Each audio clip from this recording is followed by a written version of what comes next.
Good morning students. बेटा हम chapter read out कर रहे थे स्टेट सेंटर स्टेट रिलेशन। इस चैप्टर के हमारे जो 8 क्वेश्चन अटैम्प्ट हो चुके थे, आप पिछली वीडियो में चेक कर सकते हो। इस वीडियो में हम क्वेश्चन अटैम्प्ट करेंगे when and why inter state council was establish. Inter state council क्या है, ये कब स्थापित की गई और इसे स्थापित करने की ज़रूरत ही क्यों पड़ी। तो इसे शॉर्ट फॉर्म में ISC भी बोल देते हैं, inter state council. Inter state क्या काउंसिल का ये इसकी काफ़ी समय से डिमांड थी, क्योंकि स्टेट्स में काफ़ी प्रॉब्लम चल रही थी। तो उसे लगता था कि जो सेंटर है वो हमारे साथ अच्छी तरह हम डील नहीं कर रहा, जहाँ स्टेट के बीच में आपस में कोई ना कोई डिस्प्यूट्स जो है क्रिएट हो जाती थी। तो कोई ना कोई ऐसी कॉन्स्टिट्यूशन बॉडी चाहिए थी, जिसे कहते हैं ना मेडिएटर होता है, कॉन्स्टिट्यूशन बॉडी चाहिए थी जो इन स्टेट के बीच जो प्रॉब्लम्स है उसे सॉल्व कर सके। पहले उसे अच्छी तरह प्रॉब्लम्स को एग्ज़ाम करे और फिर उसे अच्छी तरह सॉल्व कर सके। तो उस कॉन्स्टिट्यूशन बॉडी को वो सभी स्टेट्स उस चीज़ को बात को माने। ठीक है, तो हम इसका थोड़ा लेंथी क्वेश्चन करेंगे कि जहाँ पर आपको थ्रावली सारा जो अंडरस्टैंड हो जाए, क्योंकि कई बार जो लॉन्ग क्वेश्चन में इसका शॉर्ट नोट भी आ जाता है कि इंटर स्टेट काउंसिल क्या थी, कब होंद में आई और इसकी ज़रूरत क्या पड़ी और ये काम क्या करती है। Article 263 of the Constitution provide for the establishment of the interstate council by the President by the ordinance if he feels that its establishment is necessary for the fulfillment of the public interest.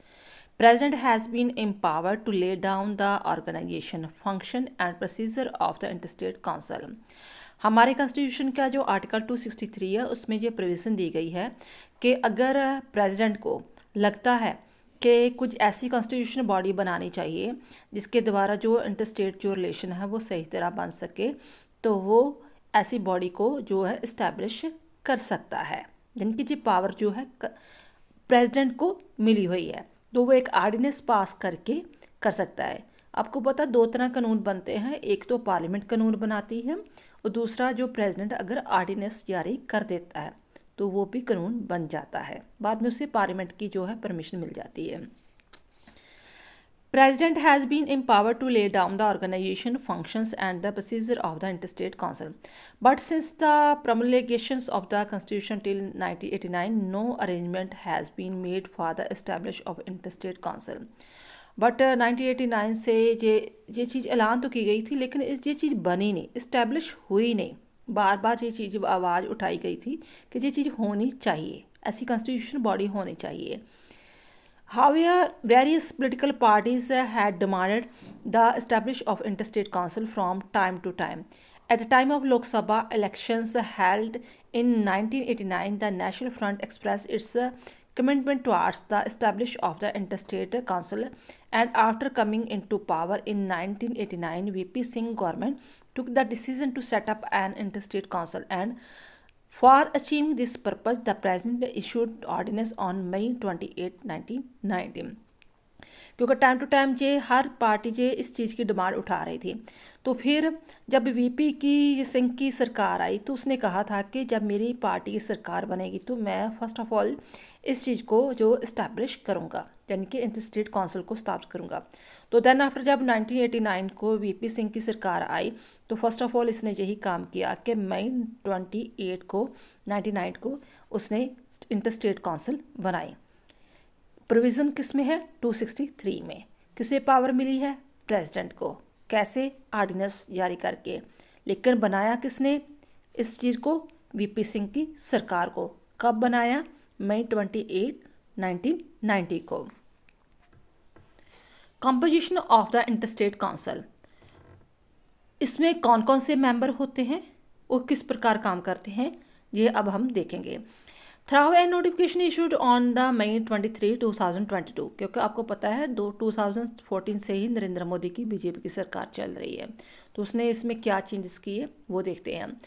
May 23, 2022 the interstate council was reconstitute under the chairmanship of PM Narendra Modi and the CM of the states, and the union territories having state legislature and the administrator of the union territory without legislature were made the member of the reconstitution interstate council।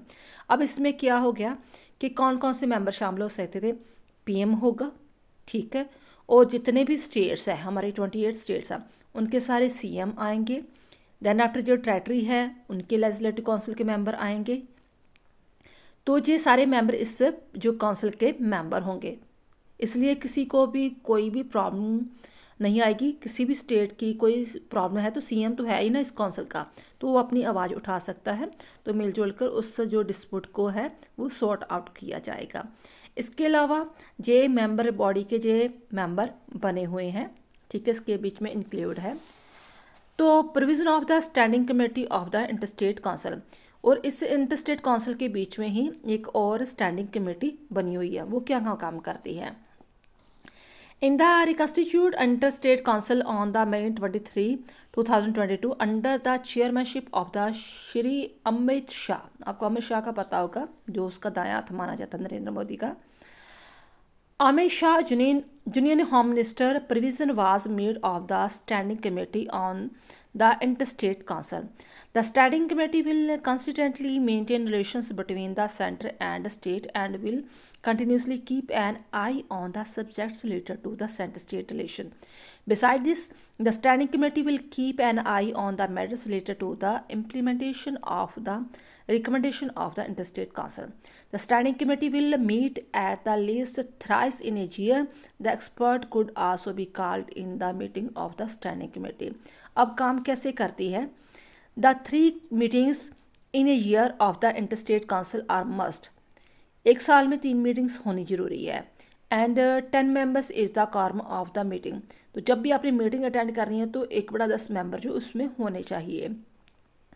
And the decisions are taken by the census, and the financial decision about the consensus is that of the chairman of the interstate council, and the entire proceeding of the council shall be conducted according to the direction of the chairman. Function of the interstate council, कौन कौन से काम करेगी, किस किस पर workout करेगी। Article 263 of the constitution following are the function of the interstate council. First काम है to create a strong institution framework to promote and support cooperative federalism in the country. Second, to examine the dispute among the states and to give its opinion regarding these disputes. To examine and discuss such issue about which there is common interest of the some or all states or union or one or more states. To make a recommendation about these subjects after examining and considering these, which while making a recommendation and efforts will be made to reconcile between the policy and the practice. To consider the matters present before it by chairman of the interstate council which are in the common interest of the country. Advisory nature of the interstate council. The decision of the interstate council would be advisory nature and be government shall not be bound to accept this. Interstate council जो है एक advisory के तौर पर काम करती है, लेकिन मानना ना मानना जो थोड़ा जो स्टेट पर डिपेंड करता है। अगर उनके लिए बेनिफिशियल होगा, दिखता होगा तो मान लेंगे, अगर नहीं है तो वो थोड़ा सा विरोध भी कर सकते हैं। But in spite of this, we cannot ignore the importance of the interstate council and its organization is a positive step. It is a common platform on which the chief minister sit along with the prime minister and the senior union minister and discuss the problem being faced by the country at large. Actually ये एक platform है, कह लो, जो एक ऐसी constitution body है जो किसी स्टेट जस्ट 2 स्टेट के बीच में या कुछ सेंट्रल स्टेट के बीच में कोई प्रॉब्लम क्रिएट हो रही है तो सीएम जो है वो अपनी जो बात है वो यूनियन मिनिस्टर के सामने, पीएम के सामने ये प्रॉब्लम रख सकता है। नहीं तो सोच लो कि अगर ये चीज़ हो ना, किसी स्टेट में कोई प्रॉब्लम आ रही है तो सीएम को कई बार टाइम ही नहीं मिलता कि पीएम से मीटिंग करने का, जब बात करने का, तो कोई ना कोई आनाकानी भी हो सकती है कि नहीं जो अपोजिट सरकार है तो मिलेगा नहीं। लेकिन इसमें तो ये है ना कि साल में 3 बार तो उनको मौका मिलेगा ना कि अपनी बात रख सकता है, अपनी प्रॉब्लम्स को सॉल्व कर सकता है, इसलिए बहुत इंपॉर्टेंट रोल प्ले कर रहे हैं।